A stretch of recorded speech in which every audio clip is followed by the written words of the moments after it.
Hello, my name is Lindsay Kittner. I'm the Vice President of Product Management here at Tataran Telecom.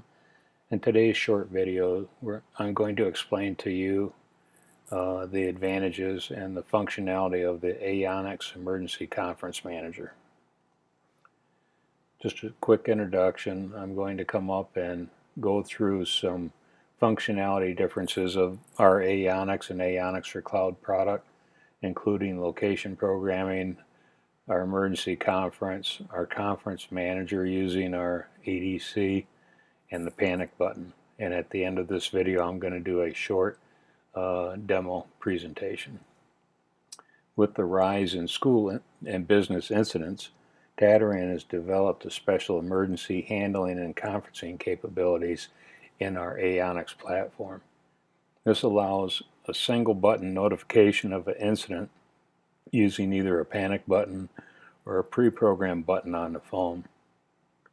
Aeonix can be programmed to know the closest callback phone or ONVIF compliant security camera to do a video monitor of a panic button or pre-programmed phone. We can also come up and send the call to an emergency conference manager, and the person answering that position will know the exact locations of the person that created the incident. We can also automatically or manually add internal and external parties to the emergency conference. And of course, calls generated to the local PSAP 911 center will be made with the proper ELIN of the person or device making that panic call. So real quickly, I'm going to go over the Aeonix location programming. We can be as granular or as detailed as needed and required by local laws. So we can have a single location programmed with the ELIN. We can also come up and subdivide that into other locations with ELINs to comply with local laws, or if it's a big area or campus environment. And finally, we can come up and even get it down to the point where we can have device-specific ELINs to go in and target room, floor, etc. in the Aeonix programming.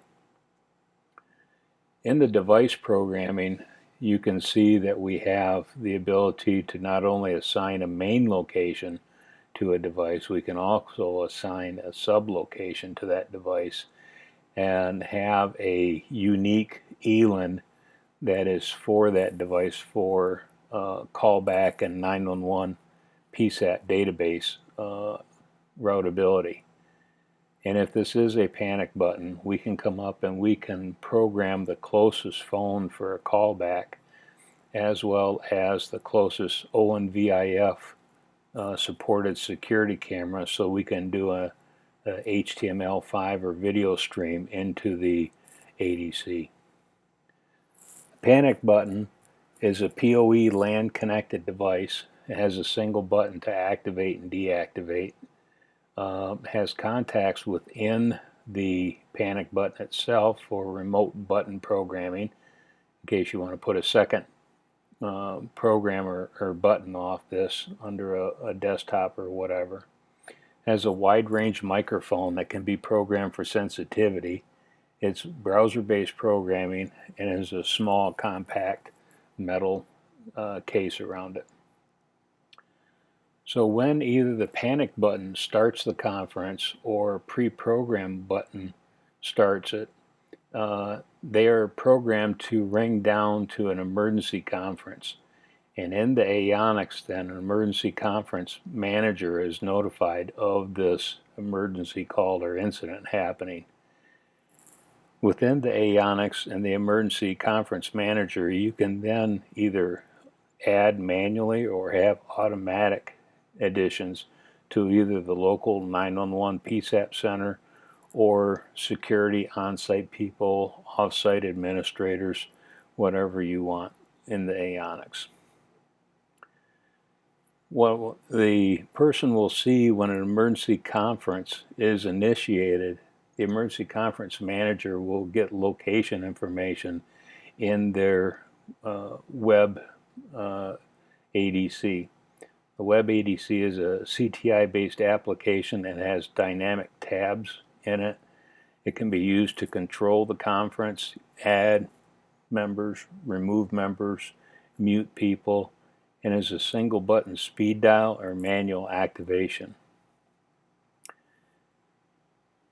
Okay, so now at this point we're going to come up and do a demo Aeonix Dispatch Console that's used for the Emergency Conference Manager. And as you can see here, it's a web-based application with tabs up here. And so now I'm going to simulate an incoming call coming in by pressing the button on the panic device. And you can see here on this side we have an emergency phone call coming in from Amy. It's located at the middle school on the first floor. And we're going to go ahead and answer the call. And now that we've answered the call, you'll see that we have a new emergency conference tab that pops up, and it shows that Amy and the emergency conference manager, myself, are on this call. I can add additional people onto this simply by clicking on the Add New and going to the tab where I want. And so in this case, I'm going to simulate a call to the 911 PSAP center by clicking on this button here. And going back in on the emergency conference, you'll see now that that call has actually been made into, and that person is now connected to the emergency conference. I can continue adding additional people on here, and they can hear what's going on in the conference. Since this was a panic button that was actually made, we can monitor this call throughout its entire length without them hearing us. So anyways, that concludes our little short demo today. If you have any questions, feel free to contact us at Tadaran Telecom, either via our website or our Atlanta office. Our website address is tadarantele.com. Thank you.